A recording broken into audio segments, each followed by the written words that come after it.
जिल्ह्यात petrol, diesel, gas साठा मुबलक प्रमाणात असून त्याचे प्रशासनामार्फत काटेकोर संनियंत्रण केले जात आहे।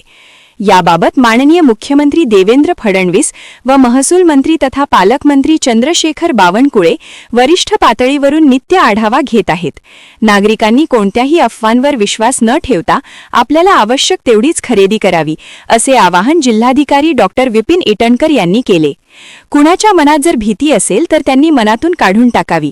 जिल्ह्यात कुठलीही पॅनिक स्थिती नसून नागरिकांनी घाबरून जाऊ नये, असे जिल्हाधिकारी डॉक्टर विपिन इटनकर यांनी सांगितले। ऑलरेडी सांगितलं जसं एक हप्ते पहिले सिलेंडर आणि यासाठी होत होतं, आता ते स्टॅबिलाइज झालेलं आहे। तुम्ही बघा आता तेवढा गर्दी कोणीच नाहीये, तर त्यामुळे माझी विनंती आहे नागपूरकरांना की सिमिलरली ज्या प्रकारे सिलेंडरला तुम्ही पॅनिक होत होते, आता पॅनिक अननेसेसरी पॅनिक आपण त्याला पॅनिक बाईंग म्हणतो, पॅनिक बाईंग करायची कसलीच गरज नाहीये। काल आपण बघितलं असेल की गव्हर्नमेंट ऑफ इंडियाचे सगळे अधिकाऱ्यांनी प्रेस घेऊन सांगितलेलं आहे, आपल्या स्टेट गव्हर्नमेंटकडून सीएम सरांनी पालकमंत्री सगळ्यांनी सांगितलं नाही। आम्ही हेच सांगतो की कसलीच टंचाई नाहीये, अननेसेसरी पॅनिक बाईंग करू नका।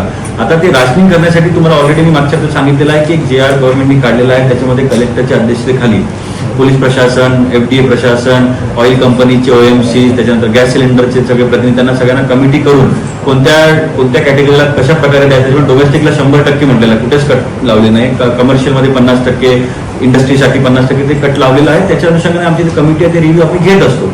म्हणजे एकच विनंती आहे की आताही अननेसेसरी जिथे तुम्हाला 1 लिटर लागते तिथं टँक फुल कमी करत आहे, तुम्हाला वाटतं की संपून जाईल, त्यामुळे पॅनिक करण्याची कसलीच गरज नाही आहे। गव्हर्नमेंट कमिटेड आहे, ऍडमिनिस्ट्रेशन पण लक्ष देऊन आहे। आमच्या डेली बेसिसवर आमच्या मीटिंग्स होत आहे, आम्ही व्हॉट्सअपवरही आम्ही अलर्ट आहोत, आमच्याकडे इनपुट जे इंटेलिजन्स त्याच्यामध्ये पण आम्हाला अलर्ट आहे पोलिसांमार्फत, त्यामुळे कसलंच पॅनिक बाईंग करण्याची नागरिकांना गरज नाही। पेट्रोल, डिझेल, गॅस व इतर ऊर्जेबाबत केंद्र शासन तसेच राज्य सरकारकडूनही यापूर्वीच स्पष्ट माहिती देण्यात आलेली आहे। या परिस्थितीचा सामना करण्यासाठी राज्य शासनाने विविध अत्यावश्यक बाबींच्या संनियंत्रणासाठी शासन निर्णय निर्गमित केला आहे। या अनुषंगाने जिल्हाधिकाऱ्यांच्या अध्यक्षतेखाली जिल्हा स्तरावर समिती स्थापन करण्यात आली आहे। वेळोवेळी आढावा घेण्यात येत आहे।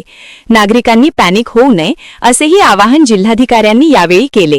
अत्यावश्यक सेवेबाबत चुकीच्या अफवा पसरविणाऱ्यांबद्दल अथवा यात अडथळा आणणाऱ्यांवर पोलिसांच्या मदतीने कारवाई करण्यात येणार असल्याचे जिल्हाधिकारी डॉक्टर विपिन इटनकर यांनी यावेळी स्पष्ट केले।